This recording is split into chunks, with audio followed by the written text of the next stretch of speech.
Hey guys, today we're going to talk about whether or not it's feasible to be single head of household at Amazon and still live a rather comfortable life. And when I say single head of household, I mean single. You don't live with anybody, you don't have any roommates, you're paying what is normal rent. Nobody's subsidizing you in any way, so you have to pay rent and any utilities associated with that apartment or house or whatever it is you live in. You maybe have a car payment and car maintenance and gas. You probably have a cell phone, probably should have car insurance, also car maintenance. Let's see what else.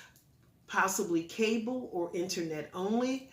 And maybe you have a small bill you're trying to pay off. So, and no kids. This video is not about trying to do Amazon with kids and single. I don't even know how that's possible.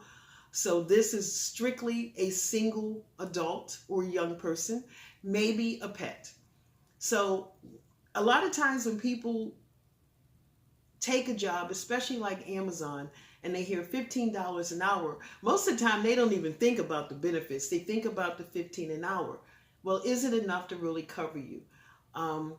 And did you really do the math? Because sometimes people take jobs and don't realize until that first paycheck that it's not enough. So today we're going to do the math. Now, I don't have a problem telling you what I make because everybody pretty much makes the same amount of money and everybody knows. So we're going to use my paycheck based on my expenses, and you can decide if your expenses are similar to mine and whether or not a job at Amazon would work for you, the single person. So let's go ahead and get started.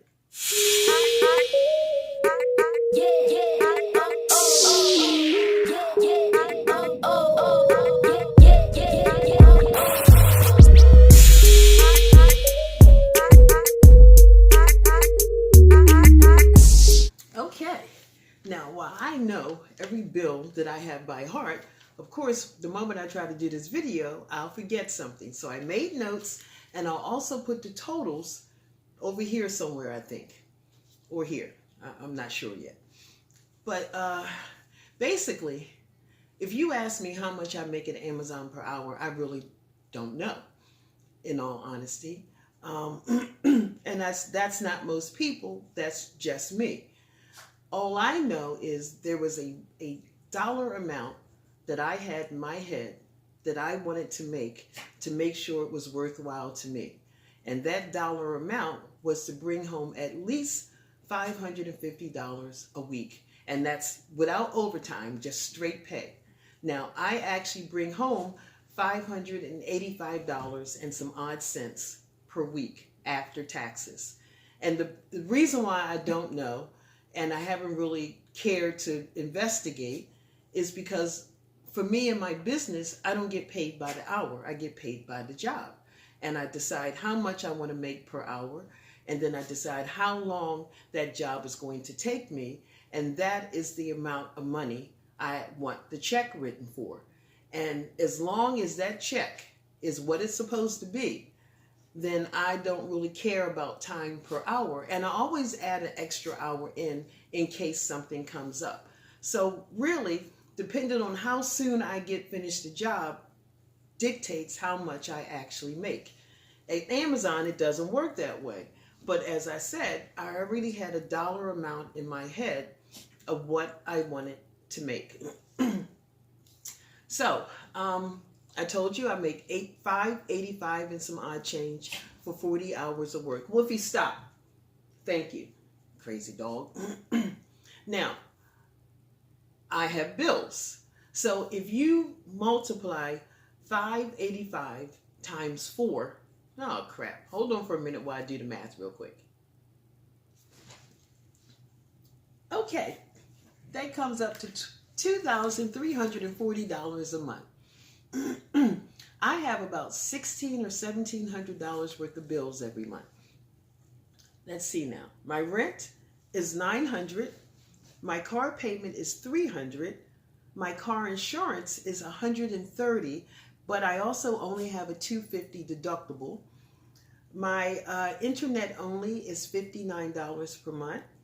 My My gas, it cost me $120 a month in gas to get back and forwards to Amazon, plus to do a side gig once a week, and it's a 2-hour round trip. The electorate is $39 a month. I am fortunate that my heat and my water is included in my $900 rent. Let's see how much that adds up to.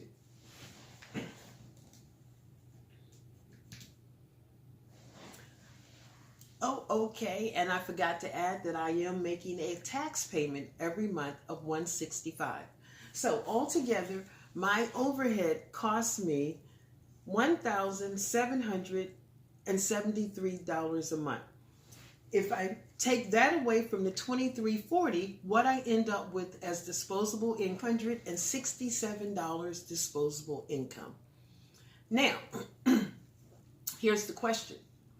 Can you live off of $567 a month disposable income after you pay all your bills? I would say probably not, or it would be extremely tight. So what Amazon does is it offers a lot of overtime. And normally they offer overtime. You can do up to 20 hours a week in overtime. You cannot work more than 60 hours a week. Now, I have not done overtime since I started having the arthritis issues, so it's been a couple of months for me. Although I did do one 5-hour shift, I think maybe last month, because they don't normally offer 5-hour overtime shifts. They usually only offer 10 or 7.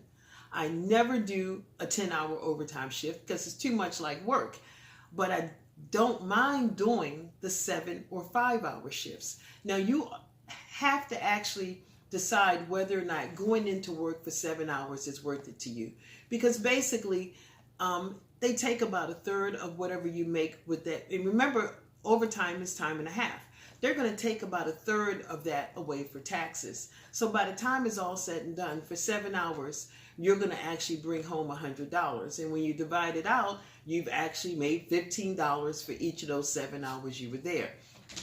You have to decide whether it's worth it. If I don't have anything else to do, yeah, I'll go in for 7 hours, and I'll go in for 5 as well, because one, I get to see people I normally don't see because it's not my shift.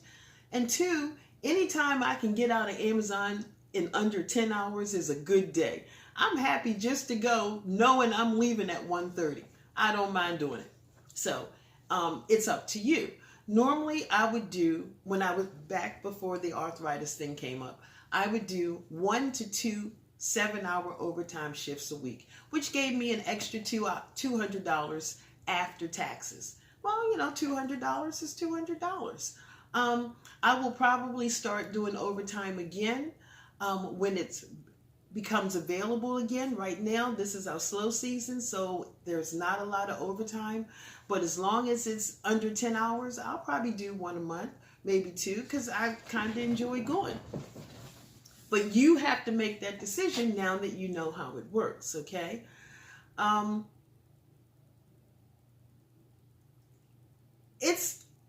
You would have to do overtime. That's my honest opinion. If the Amazon paycheck was all you had, absolutely all you had, I would imagine you would have to do overtime at least 4 times a month or once a week. And if you don't have a whole lot going on, after all, you are single, then, maybe 2 overtimes a week, because you get 3 days off. I guess it depends on what you want your lifestyle to look like and how much money you need. Now, for me, I worked during the pandemic. A lot of people didn't. That's why they had to hire so many people, but I did, and I put that money in savings. I used a chunk of it when I moved to my new apartment here, and the rest I kept for an emergency. So it kind of gave me a head start. I used to own a small business, which kind of went away with the pandemic. I had 5 clients. I lost 1 because of the pandemic. I gave keys back to 2 more because I found that Amazon was probably the safest place for me to be. I did keep 2 of my clients, an older gentleman that I know wasn't going to be roaming the streets, and a client who's a doctor who has enough sense not to roam the streets. And I felt relatively comfortable in their home. When we had peak, I did have to get rid of the older gentleman because I found it hard to manage 2 clients when I only have 2 days off, because for peak we had to work 5 days. So now I'm down to 1, and I basically don't have a business anymore. At this point, Amazon is my job, and what used to be a business that put my daughter through college and sent her to private schools and things like that is now nothing more than a side gig. That I make enough money under the tax line that I don't have to pay taxes on it, because you have to make above $11,000 a year on a small business for it to be taxable. And this business, I do not make that. I don't make that money anymore. So, but this year I also hired an accountant, because not only do I have that to deal with, but I also have the YouTube money I have to deal with. So this year I'm going to go to an accountant, because I don't want no more problems with the IRS, okay? But that much I do know. So because I do have that little side gig, that brings me in an additional $700 a month. So that gets added to my $567 disposable from Amazon. And then there's the YouTube thing. Now, YouTube pushed one of my videos back in October, and my numbers jumped. I went from 1,500 subscribers to 14,000. And I've seen it happen to other YouTubers. That's the reason why I did not run to monetize this channel. Because just like they all rush to see the new recommended thing, they also get bored and rush out to the next recommended thing. And I've seen too many YouTubers, go through that phase where all this money comes in and they go out and buy a house and buy cars. And then all of a sudden, a couple months later, their numbers are still better than they were before, but nowhere near that peak. And now they're struggling. So I made the decision not to monetize until December. By then, the peak was over. Things had settled down. The first check I got from YouTube was a pretty nice check. And I figured every check I would get thereafter would be half or less. And that has turned out to be true, because the people who stayed are what is my new core audience, who just kind of like me. And I appreciate that, guys. Thank you. So the YouTube money is normally about $300 a month, and that money goes directly into my savings account. Amazon likes to throw us little bonus bones. And yes, we did get our bonus a couple weeks ago. It was $300, and after taxes, it was $191. So again, there goes that third away in taxes. That money went straight into my savings account, which I call my emergency account. So I actually have a pretty decent little emergency account saved up. And when I was having all the car problems in January, I had a $400 bill and a $100 bill, and I took both of those out of my savings emergency account, so it didn't mess with my budget, because that's what a savings emergency account is for. So when something comes up, it doesn't mess with your budget.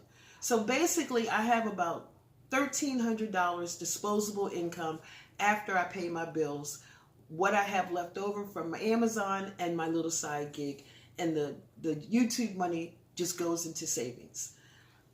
It's not a lot of money, but my God, I work at Amazon. When do I have time to spend it? And this is not time to go on vacation. So I really don't spend a lot of money. The biggest expense I have, other than the bills I told you, is food. I eat really good, because what else is there to do? Okay? So I eat really good. I spend about $80 a week just on food. I like to eat. But this gives you a general idea of whether or not Amazon will cover you. It's probably a good idea if you have some kind of side gig. That would be your best bet, because $567 left over after bills is not a whole lot of money. And even if you're good at budgeting, and let's say you put 100 of that away in your savings account every month, it's still not a lot of money. But the good thing is everything else is covered. Your bills are covered, your car payments are covered, your insurance is covered, your gas is covered, your cable or whatever is covered. I have internet only, so mine is $59. Basically, everything is covered except maybe your food, your entertainment, and your emergency. So in a way, it does cover a lot, but you can't underestimate, the cost of food, entertainment, and an emergency. So you have to figure out how you're going to fund those things. I would say overtime. Put half the overtime money in your savings account, and then use half the overtime money to do something you really want to do.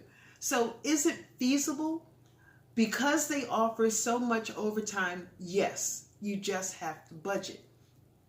If you're not good at budgeting, or you don't want to be in Amazon any more than the 40 hours you are, then it might not work for you. So I did want to talk about this because it is doable. It is doable. You just have to want to do it. Time. Amazon takes up a lot of your time, so you don't have time to spend money anyway. And we're going to do that in another video, because that in itself is something else. So guys, I just wanted to talk about this a little bit. If you have any questions, let me know, and I will see you in the next video. Thanks for joining me. Bye.